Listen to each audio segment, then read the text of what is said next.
توکل وہ راستہ ہے جس کے ذریعے آگ ٹھنڈی کر دی جاتی ہے، جو ایڑیوں سے زمزم نکلوا دیتا ہے، جو دریا میں راستہ بنوا دیتا ہے، جو یوسف علیہ السلام کو یعقوب علیہ السلام سے ملوا دیتا ہے، جو شدید طوفان میں کشتی نوح علیہ السلام پار لگا دیتا ہے۔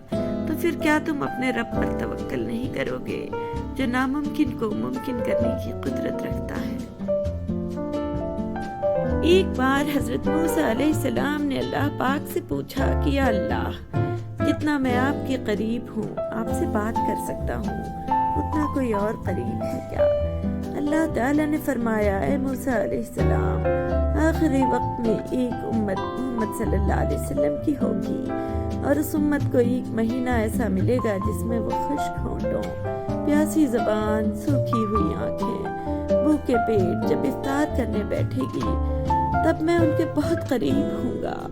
موسیٰ، تمہارے اور میرے درمیان 70 پردوں کا فاصلہ ہے، لیکن افطار کے وقت اس امت اور میرے درمیان ایک پردے کا فاصلہ بھی نہیں ہوگا، اور جو دعا وہ مانگیں گے اسے قبول کرنا میری ذمہ داری ہوگی۔ سبحان اللہ۔ مرد اگر دیندار ہو جائے تو دین گھر کی دہلیز تک پہنچ جاتا ہے، اور اگر گھر کی عورت دیندار ہو جائے تو دین نسلوں تک پہنچ جاتا ہے۔ نیم کے پیڑ کم ہو رہے ہیں اور گھروں میں کڑواہٹ بڑھتی جا رہی ہے، زبان سے مٹھاس کم ہو رہی ہے اور جسم میں شوگر بڑھتی جا رہی ہے۔ میں نے پوچھا، کب تک صبر کرنا ہوگا؟ مجھے جواب آیا، تم کیا جانو، شاید وعدے کا وقت قریب ہی ہو۔ ایک لقمہ پیٹ تک پہنچانے کا قدرت نے کتنا انتظام کیا ہے کہ گرم ہے تو ہاتھ بتا دیتے ہیں، سخت ہے تو دانت بتا دیتے ہیں، کڑوا یا ترش ہے تو زبان بتا دیتی ہے، اور اگر باسی ہے تو ناک بتا دیتی ہے۔ بس حرام ہے یا حلال، یہ فیصلہ ہمیں کرنا ہے۔ ایک بار کلمہ طیبہ پڑھ کر اللہ پاک سے عرض کیا کریں کہ یا اللہ، میں یہ کلمہ تیرے پاس امانت رکھواتا ہوں، جب میرا آخری وقت آئے تو میری یہ امانت مجھے لوٹا دینا۔ اللہ پاک سے بڑھ کر امانت دار کوئی نہیں، اس عمل کے کرنے والے کو آخری وقت میں کلمہ ضرور نصیب ہوگا انشاءاللہ۔ ماں باپ کا پیغام، جس دن تم ہمیں ضعیف دیکھو تب صبر کرنا اور ہمیں سمجھنے کی کوشش کرنا، جب ہم کوئی بات بھول جائیں تو ہم پر غصہ نہ کرنا اور اپنا بچپن یاد کرنا، جب ہم ضعیف ہو کر چل نہ پائیں تو ہمارا سہارا بننا اور اپنا پہلا قدم یاد کرنا، جب ہم بیمار ہو جائیں تو وہ دن یاد کر کے ہم پر اپنے پیسے خرچ کرنا، جب ہم تمہاری خواہشیں پوری کرنے کے لیے اپنی تمام خواہشیں قربان کر دیتے تھے۔ بس اتنی سی تبدیلی آئی ہے، پہلے دنیا پتھر کی تھی، اب انسان پتھر کے ہیں۔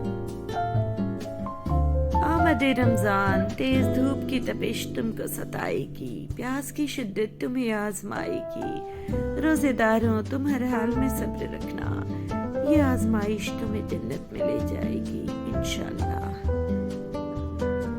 میں نے زندگی سے پوچھا کہ تو اتنی مشکل کیوں ہے؟ زندگی نے ہنس کر کہا، دنیا آسان چیزوں کی قدر نہیں کرتی۔ جب آپ کا دل درد سے بھر جائے اور آنکھوں میں آنسو آ جائیں تو اس رب سے چپ کے باتیں کر لیا کریں، وہ سب جانتا ہے لیکن آپ سے سننا چاہتا ہے۔ تم وہ مانگتے ہو جو تمہیں اچھا نظر آتا ہے، اللہ وہ دیتا ہے جو تمہارے لیے اچھا ہوتا ہے۔ قرآن پاک کی خوبصورتی یہ ہے کہ آپ اس کے پیغام کو بدل نہیں سکتے، ہاں مگر وہ آپ کو بدل سکتا ہے۔ میں نے کہا، تھک چکا ہوں، جواب آیا، لا تقنطوا من رحمت اللہ، خدا کی رحمت سے نا امید نہ ہو۔ شوق کلام لے گیا موسیٰ کا دودھ پر، میں کتنا بد نصیب ہوں، مسجد نہ جا سکا۔ اگر سجدے کے بغیر روح کو سکون مل سکتا تو اللہ پاک کبھی اسے فرض قرار نہ دیتا۔ پانی اور نماز ایک جیسی ہے، پانی محتاج نہیں پینے والوں کا، اور نماز نہیں محتاج پڑھنے والوں کی، دونوں کے لیے پیاس ضروری ہے۔ وہ عطا کرے تو شکر اس کا، وہ نہ دے تو ملال نہیں۔ میرے رب کے فیصلے کمال ہیں، ان فیصلوں میں زوال نہیں۔ جوانی میں ہر کام کا اپنا ہی مزہ ہے، لیکن جو مزہ جوانی میں عبادت کرنے کا ہے وہ کسی بھی کام میں نہیں۔ ایک دانشور سے کسی نے پوچھا کہ عبادت کرنے کے لیے بہترین دن کون سا ہے؟ دانشور نے کہا موت سے ایک دن پہلے۔ وہ شخص نے حیرانگی سے پوچھا موت کا وقت تو کسی انسان کو معلوم ہی نہیں۔ فرمایا تو پھر ہر دن کو زندگی کا آخری دن سمجھو۔ کچھ لوگوں سے تعلق بڑھا کر ان کی حقیقت کھلنے کے بعد انسان سوچتا ہے فاصلے میں کتنے اچھے تھے، کتنی عزت تھی۔ محبت اور عبادت بتائی نہیں جاتی، بس کی جاتی ہے۔ جو عبادات اخلاق اور کردار پر اثر انداز نہ ہو سکیں وہ مشقت کے سوا کچھ نہیں۔ حضرت ابو بکر صدیق رضی اللہ تعالیٰ عنہ نے فرمایا غرور کو دل میں داخل نہ کرنا، ورنہ سارا کیا دھرا مٹی میں بدل جائے گا۔ نہ گورا رنگ حسن کی علامت ہے اور نہ کالا رنگ بدصورتی کی نشانی۔ کفن سفید ہو کر بھی خوف کی علامت ہے اور کعبے کا غلاف کالا ہو کر بھی آنکھوں کی ٹھنڈک ہے۔ ہم اس بدنصیب معاشرے کا حصہ ہیں جہاں حسن کا معیار گورا رنگ اور عقل کا معیار انگریزی زبان ہے۔ جب اللہ نے آپ کی زندگی کو اچھا موڑ دینا ہوتا ہے تو برے لوگوں کی حقیقت آپ کے سامنے لے آتا ہے۔ الفت بدل گئی، کبھی نیت بدل گئی، خود غرض جب ہوئے تو پھر سیرت بدل گئی۔ اپنا قصور دوسروں کے سر پہ ڈال کر کچھ لوگ سوچتے ہیں حقیقت بدل گئی۔ ہم حقیقت ہے تو تسلیم نہ کرنے کا سبب، ہاں اگر حرف غلط ہیں تو مٹا دو ہم کو۔ میں چاہتا ہوں حقیقت پسند ہو جاؤں، مگر ہے اس میں یہ مشکل، حقیقتیں ہیں بہت۔ جب میں اپنے بارے میں صفائیاں دے دے کر تھک چکا تو میں نے مکمل خاموشی اختیار کر لی۔ پھر وقت نے مجھ پر لگا ہر الزام جھوٹا ثابت کر دیا، تو وہی لوگ جنہوں نے مجھے طنز کے تیروں سے چھلنی کر دیا تھا سر جھکا کر معذرت کرنے چلے آئے۔ میں نے مسکرا کر ایک نظر ان پر ڈالی اور خود کو سمیٹ کر ان کی زندگیوں سے ہمیشہ کے لیے نکل آیا۔ اتنی نفرتیں برداشت کرنے کے بعد معاف کر دینا اتنا آسان نہیں ہوتا۔ کچھ دروازے ہمیں خود پر خود ہی بند کرنے پڑتے ہیں۔ زندگی بھر خود فریبی اور خوشگمانیوں میں رہنے سے بہتر ہے کہ انسان ایک ہی بار خود کو جھلستی ہوئی حقیقت کے روبرو کر لے۔ جب عقل آنے لگتی ہے شادی ہو چکی ہوتی ہے، جب محبت کی عمر آتی ہے تب بچے پالنے پڑ جاتے ہیں، جب آرام کا وقت آتا ہے بیماریاں گھیر لیتی ہیں، اور جب زندگی کی سمجھ آنے لگتی ہے تو موت آ جاتی ہے۔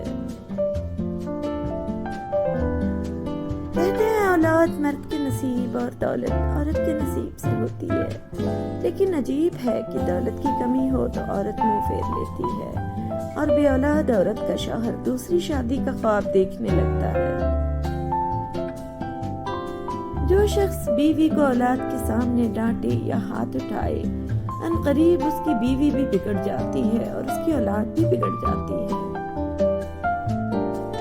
خالق سے مانگنا دانش مندی ہے، اگر دے دے تو رحمت اور نہ دے تو حکمت۔ مخلوق سے مانگنا ذلت ہے، اگر دے دے تو احسان اور نہ دے تو شرمندگی۔ زندگی میں دو نصیحت پر عمل کرنا ہمیشہ کے لیے کامیاب ہو جاؤ گے۔ پہلا، نماز مت چھوڑنا، زندگی کی ساری برکتیں اسی میں ہیں۔ دوسرا، اپنی نظر کی حفاظت کرنا، گناہ کی بنیاد یہیں سے ہوتی ہے۔ حکیم لقمان نے کہا میں نے زندگی میں مختلف دواؤں سے لوگوں کا علاج کیا، مگر اس طویل تجربے کے بعد میں نے سیکھا کہ انسان کے لیے سب سے بہترین دوا محبت اور عزت ہے۔ کسی نے پوچھا اگر یہ اثر نہ کرے تو؟ وہ مسکرائے اور بولے دوا کی مقدار بڑھا دو۔ لاک ڈاؤن کے بعد ایک صاحب ملے، میں نے پوچھا وقت کیسے گزرا؟ کہنے لگے ایک نماز سے دوسری نماز کے انتظار میں پتہ ہی نہ چلا۔ میں نے کہا گزر بسر کیسے ہوئی؟ دال دلیے کے لیے کیا کیا؟ کہنے لگے میں اس سے اس کا قرب مانگتا رہا اور وہ میرا گھر رزق سے بھرتا رہا۔ میں نے پوچھا کورونا سے بچاؤ کی کیا تدبیر کی؟ کہنے لگے مبتلائے فراق کے لیے موت نعمت ہے اور میں اس نعمت سے تاحال محروم ہوں۔ میں نے کہا کوئی بچاؤ، کوئی احتیاط، کوئی تدبیر؟ کہنے لگے جب خود کو رب کی رضا کے حوالے کر دیا تو پھر تدبیر اور بچاؤ سمیت سب کچھ اسی کے حوالے۔ صابرین سوال نہیں کرتے، شاکرین مصیبت کا لطف کرم سمجھتے ہیں، عابدین سر نہیں اٹھاتے، خاشعین صرف اللہ سے ڈرتے ہیں، صالحین نیکی دریا میں ڈال دیتے ہیں، متقین برائی سے دور رہتے ہیں، قانتین کو جو مل جائے وہ کافی ہوتا ہے، ساجدین باطل کے سامنے نہیں جھکتے، عشاق اپنا سب کچھ وار دیتے ہیں، مومنین اوپر بیان کی گئی تمام صفات کے حامل ہوتے ہیں۔ آنریبل ویورز، اگر آپ میرے چینل کو گروتھ دینا چاہتے ہیں تو آپ اس نیچے دیے گئے سپر تھینکس بٹن کو کلک کر کے میرے چینل کی